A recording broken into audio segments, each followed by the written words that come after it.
อย่างที่บอกนะครับว่าคลื่นลมในทะเลฝั่งอันดามันจะรุนแรงนะครับในส่วนของกระบี่นั้นเมื่อเช้านี้นะครับปภ.เข้าตรวจสอบบริเวณสุสานฝังศพของชาวมุสลิมที่สุสานบ้านแหลมโพที่ตำบลไสไทยเมืองกระบี่ห่างจากสุสานหอย75 ล้านปีประมาณ500 เมตรซึ่งถูกคลื่นซัดเสียหายเป็นแนวยาวแล้วก็ปรากฏว่าดินทยอยพังลงไปในทะเลต่อเนื่องในช่วงน้ำขึ้น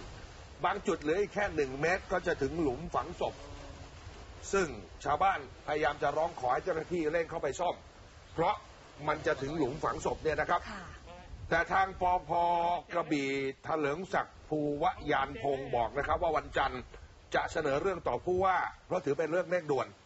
ถ้าปล่อยเอาไว้จะมีปัญหาดินถล่มเข้าไปในสุสานและจะถึงหลุมศพผู้เสียชีวิตซึ่งแนวทางก็คือต้องสร้างแนวกำแพงขึ้นมาใหม่ป้องกันการกัดเซาะนี่แหละฮะ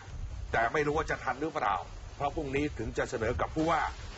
จังหวัดพังงาก็ขึ้นลมแรงนะครับเห็นได้ชัดก็คือนักท่องเที่ยวไม่สามารถที่จะลงเล่นน้ำทะเลนะครับแต่ยังดีที่เป็นช่วงโลซีซั่นนักท่องเที่ยวต่างชาติมีไม่มากนักในช่วงนี้แล้วฝนฟ้าก็ตกตลอด